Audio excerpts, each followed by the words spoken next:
சத்யவதி, நீங்களும் உட்காருங்க. உங்களுக்கும் நான் பரிமாறுறேன். வேணாம் துளசி, பரவாயில்ல. இவங்க முதல்ல சாப்பிட்டோம், நான் அப்புறமா சாப்பிட்டுக்கிறேன். இல்ல பரவாயில்ல, உட்காருங்க. பரவாயில்ல, நீ பரிமாறு.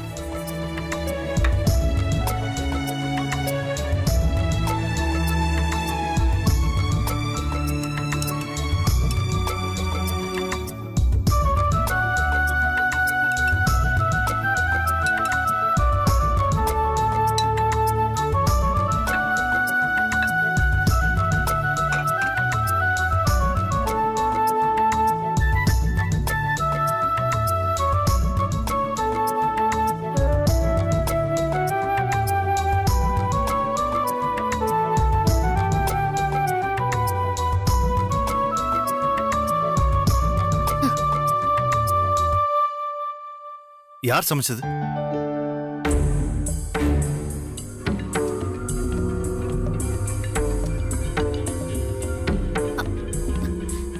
எனக்கு அப்பவே தெரியும். இவன் மாவு அரைச்சதும் சரியில்லை, சட்னி அரைச்சதும் சரியில்லை. இதெல்லாம் இவ பண்ணும் போதே நினைச்சேன், எப்படியும் கன்றாவியாதான் இருக்கும்னு.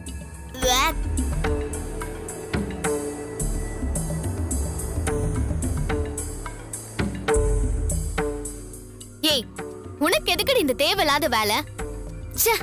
சாப்பிடுற மூடே போச்சு. எனக்கு எதுவுமே வேண்டாம். லக்ஷ்மி, மாமா நீங்க பாவம் மாமா. இத போய் நீங்க எப்படி சாப்பிடுவீங்க? நீங்க கொஞ்சம் இருங்க, நான் ஏதாவது பண்ணி எடுத்துட்டு வரேன். ஏய் நில்லு.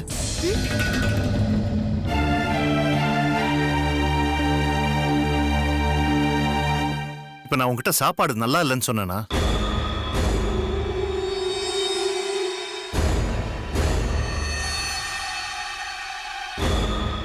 இல்ல, நீதான் எல்லாத்தையும் சாப்பிட்டு பாத்தியா? நீங்க தானே மாமா இப்ப யாரு சமைச்சதுன்னு கேட்டீங்க. நான் கேட்டது நல்லா இருக்கே, என்னைக்கும் இல்லாம ரொம்ப நல்லா இருக்கேன்னு கேட்டேன்.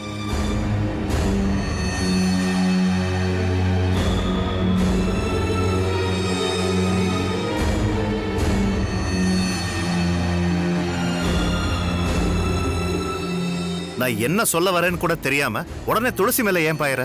அப்போ உனக்கும் அவளை பிடிக்கல. அவளை எப்படா திட்டலான்னு காத்துட்டு இருக்கல்ல. நான் யார் சமைச்சதுன்னு கேட்ட உடனே அதை பயன்படுத்திக்க பார்த்திருக்க. என்ன ஒரு கேவலமான புத்தி உனக்கு!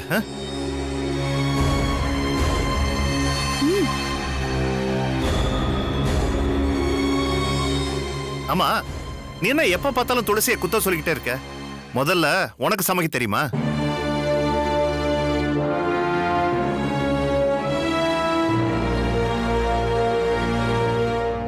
ஆமா, ஒன்னு போய் கேட்டேன் பாரு. நீதான் வரலட்சுமி பூஜை அப்பவே பிரசாதம் செஞ்ச லட்சணம் தான் ஊருக்கே தெரியுமே.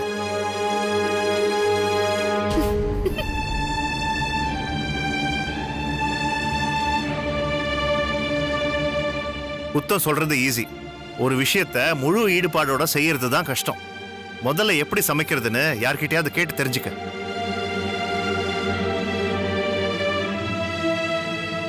எனக்கு டிஃபனும் வேண்டாம், ஒண்ணும் வேண்டாம்.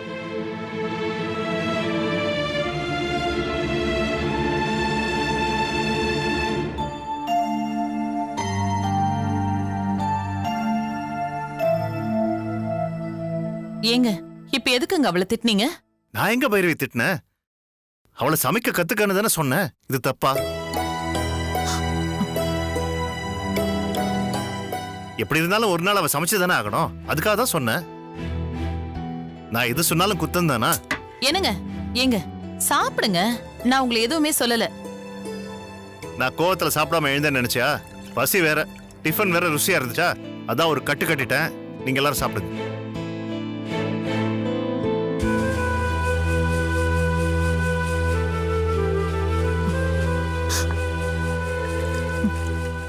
அம்மா, அத்தை,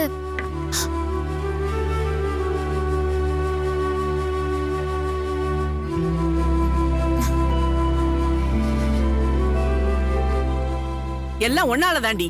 என் பேத்திய வம்பு கிழக்காம உன்னால இருக்க முடியாதா? நான் எங்க வம்பு இழுத்தேன்? உங்க பேத்தி தான் என்ன வம்புக்கு இழுத்து நல்லா வாங்கி கட்டிக்கிட்டா.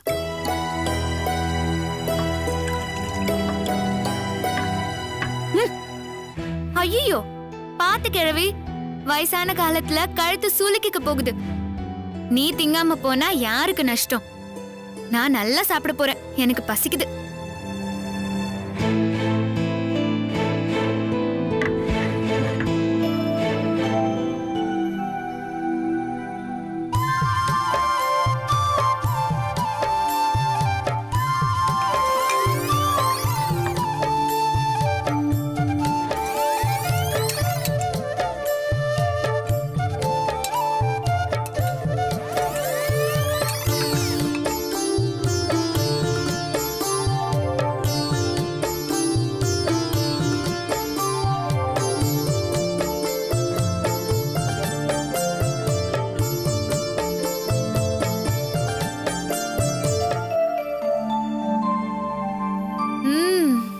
ஆஹா ஆஹா, என்ன ருசி, என்ன ருசி!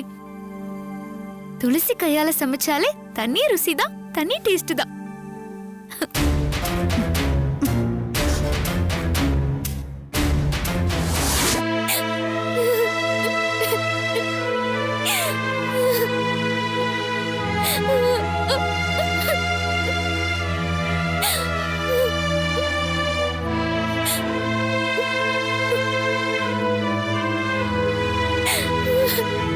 ஏ லக்ஷ்மி, இப்ப என்ன நடந்துருச்சுன்னு எப்படி உட்காந்து அழுதுட்டு இருக்க? என்னத்த எதுவுமே தெரியாத மாதிரி கேக்குறீங்க? மாமா என்ன திட்டும் போது நீங்களும் பார்த்துட்டு தானே இருந்தீங்க. அதுக்கு தான் அழுதுட்டு இருக்கேன். இப்ப என்ன, மாமாவுக்கு உன்னை திட்ட உரிமை இல்லையா? அதெல்லாம் எல்லா உரிமையும் இருக்கு. ஆனா அந்த துளசி முன்னாடி திட்டினாரே, அதான் என்னால தாங்கிக்கவே முடியல. சும்மாவே அவ அப்படி ஆட்டம் போடுவா. அவன் முன்னாடி போய் என்ன திட்டினாரு, எனக்கு எவ்வளவு அசிங்கமா போச்சு தெரியுமா? இங்க பாரு பைரவி, என் பேத்தி மனசுல எவ்வளவு வருத்தம் இருந்தா இப்படி அழுதுகிட்டு இருப்பா. ஏமா, இத பாக்கதான் நான் அவளை காஞ்சிபுரத்துல இருந்து கூட்டிட்டு வந்தனா? ஆமாமா, பாவமா லக்ஷ்மி. ஐயா ரொம்பதான் மனசு புண்படுற மாதிரி பேசிட்டாரு. ஐயா பேசும்போது எனக்கே மனசு சங்கடமா தான் இருந்துச்சு. சின்ன பொண்ணு இவ என்னமா பண்ணுவா? அதான் மனசு உடைஞ்சு போயிட்டா. சத்யவதி, கொஞ்சம் நிறுத்துறியா? ஆள் ஆளுக்கு பேசி அவ மனசை கஷ்டப்படுத்தாதீங்க. லக்ஷ்மி, மாமா உன்கிட்ட சொன்ன முறை வேணா தப்பா இருக்கலாம், ஆனா அவர் சொன்ன விஷயத்துல எந்த தப்புமே இல்ல. நீ என்ன பண்ண? அன்னைக்கு பூஜைக்காக நீ பிரசாதம் சரியா செய்யல தானே? சாமிக்கு பிரசாதம் பண்ணும்போது டேஸ்ட் பண்ண கூடாதுல்ல, அதான் நான் சொதப்பிட்டேன். இல்லனா அப்படியே 5 ஸ்டார் ஹோட்டல் ரேஞ்சுக்கு சமைச்சிருவியாக்கும். என்னடி முணுமுணுக்கிற? ஒண்ணும் இல்லையே. லக்ஷ்மி, நீ ஒன்னு புரிஞ்சுக்கணும். இந்த வீட்டுக்கு மருமகளா வரணும்னா எனக்கு மட்டும் பிடிச்சா போதாது. உன் மாமா விஸ்வா எல்லாருக்குமே பிடிக்கணும். ஆமா லட்சுமி, பைரவி சொல்றதை கேளு. அப்பதான் உனக்கும் விஸ்வாவுக்கும் கல்யாணம் நடக்கும். லக்ஷ்மி, உங்க மாமா மனசுல இடம் பிடிக்கணும்னா அந்த துளசி மாதிரி சமையல்ல நீ நல்ல பேர் வாங்கணும். நீயும் நல்லா சமைக்க கத்துக்கிட்டு விஸ்வா மனசுல இடம் பிடிக்க பாரு. அப்புறம் என்ன, மாமா உன் மேல பாராட்டு மழையே பொழிவாரு. என்ன புரியுதா? என்ன சித்தி, நான் சொல்றது சரிதானே? ஆமா பைரவி, இங்க பாரு லட்சுமி, அத்தை என்ன சொல்றாங்களோ அதை கேட்டு நடக்க பாரு. அப்பதான் இந்த வீட்டுக்கு நீ மருமகள் ஆக முடியும். உன் மாமா மனசுலயே இடம் பிடிக்க முடியும். என்ன? சரி பாட்டி, அத்தை சொல்றபடியே நான் நடந்துக்கிறேன். சமத்து பொண்ணு, இப்படிதான் நல்ல புள்ளையா இருக்கணும்.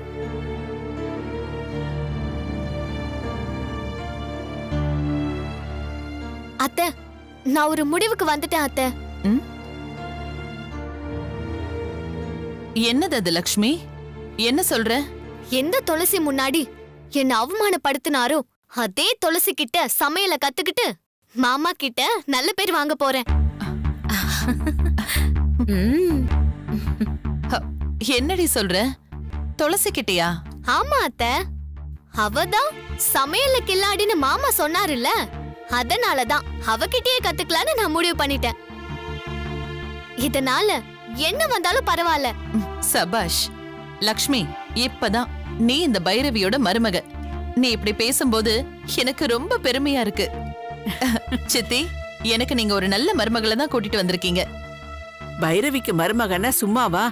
எல்லாம் தெரிஞ்சதுனால தானே லட்சுமியை நான் இங்க கூட்டிட்டு வந்தேன். ம், லக்ஷ்மி களத்துல இறங்கி கலக்கு.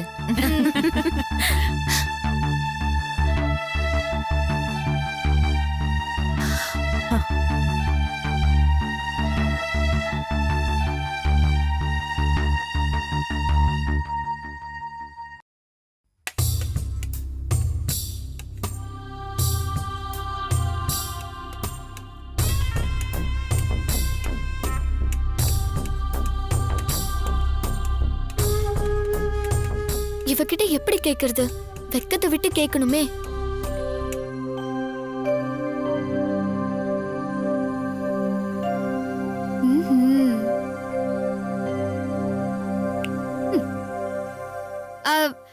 எலி!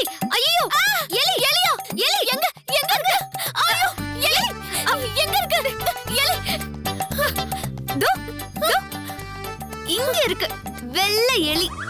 போ துளசி, எப்பவுமே உனக்கு விளையாட்டு தானா? ஆமா, அதுவும் உன் கூட விளையாடுறது எனக்கு அல்வா சாப்பிடுற மாதிரி. அது சரி, அதெல்லாம் இருக்கட்டும். என்ன அதிசயமா இந்த பக்கம்? அது அது ஒண்ணும் இல்ல துளசி, ரொம்ப போர் அடிச்சுதான். நீ வேற தனியா சமையல் பண்ணிட்டு இருக்கியா, அதான் உனக்கு ஹெல்ப் பண்ணலான்னு நான் வந்தேன். அடேங்கப்பா, எப்ப வந்துச்சு என் மேல இந்த கரிசனம்? இதோ இப்பதான் கொஞ்ச நேரத்துக்கு முன்னாடி. என்னது, கொஞ்ச நேரத்துக்கு முன்னாடியா? என்ன உளறிட்டு இருக்க நீ? ஐயோ அப்பா, நான் சமையல் கத்துக்கலாம் தான் வந்தேன், போதுமா? அப்படியா சங்கதி? இருந்தாலும் உன்னை நான் நம்ப மாட்டேன். கூடவே இருந்து நான் சமைச்சு வைக்கிறதெல்லாம் கெடுக்கலான்னு வந்திருந்தேனா? இல்ல துளசி, ஏதாவது பண்ணி மாமா கிட்ட என்ன திட்டு வாங்க வைக்கலான்னு பாக்குறியா? அதெல்லாம் முடியாது. முதல்ல இங்க இருந்து போ, எனக்கு நிறைய வேலை இருக்கு. என்ன நம்ப துளசி, காட் ப்ராமிஸ்.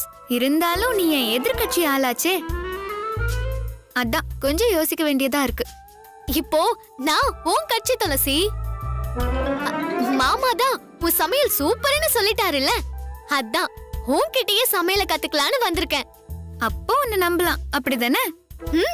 ஆமா துளசி, நம்பலாம்.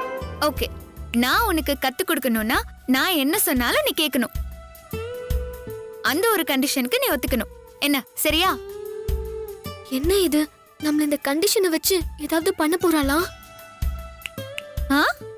என்னங்க யோசனை? ஒண்ணும் இல்ல துளசி. சரி, நம்ம ஆரம்பிக்கலாமா?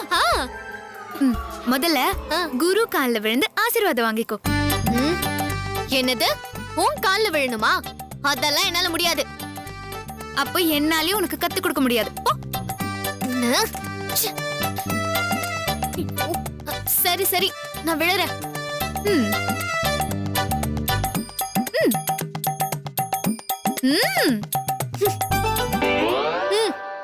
நல்லாரு நல்லாரு. சரி, நம்ம முதல்ல இருந்து ஆரம்பிக்கலாம். ஓகே? அதோ அந்த சிங்க்ல இருக்கிற பாத்திரத்தை எல்லாம் கழுவிட்டு சீக்கிரம் வாடி என் காஞ்சிபுர கனகலட்சுமி. போ.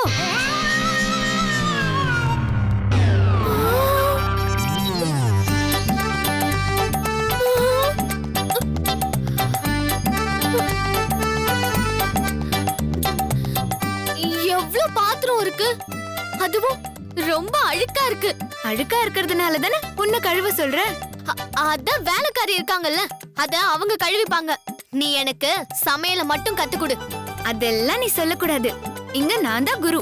நான் சொன்ன பேச்ச மட்டும் தான் நீ கேட்கணும். ஓகே? பாத்திரம் கழுவுறதுக்கும் சமையலுக்கும் என்ன சம்பந்தம்? எடுத்த உடனே வா சமைக்க முடியும். இப்பதானே நீ ஜாயின் பண்ணிருக்க, எதையும் முறையா செய்யணும்ல. அது மட்டும் இல்ல, ஆல இருந்து தான் ஆரம்பிக்கணும். போடியம்மா போ. போ.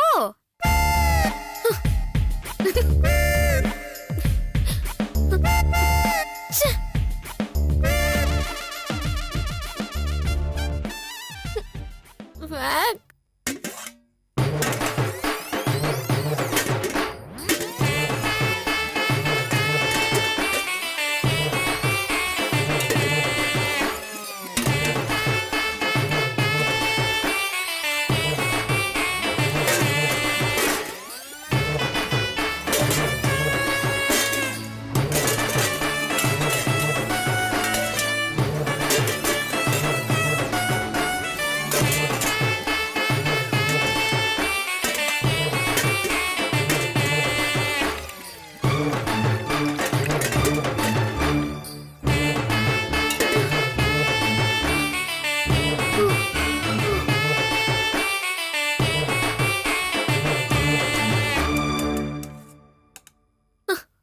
எல்லாத்தையும் கழுவி முடிச்சாச்சு.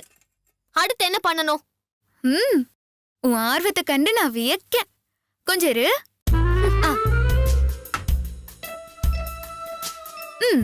சீக்கிரமா போய் இந்த வெங்காயத்தையும் பச்சை மிளகாயையும் நல்லா பொடி பொடியா கட் பண்ணி எடுத்துட்டு வா.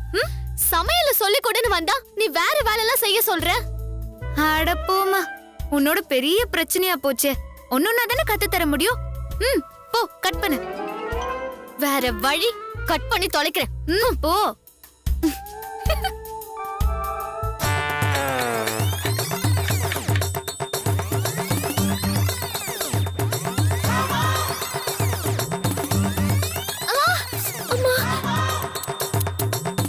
ஐயோ பாவம்.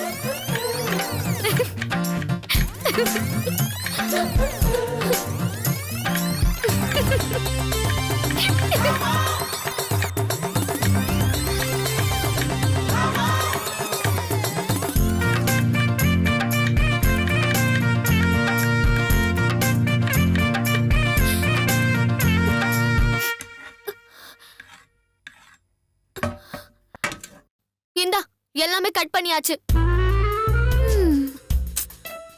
அதான் நீ சொன்னதெல்லாம் நான் செஞ்சிட்டேன்ல. இப்பவாது எனக்கு சமையல கத்துக்குடு. ஐயோ பாவம், நான் தான் சமையல் எல்லாம் முடிச்சிட்டேனே. அப்படியெல்லாம் பார்க்க கூடாது. இன்னைக்கு கிளாஸ் ஓவர், சரியா? நான் கிளம்புறேன்.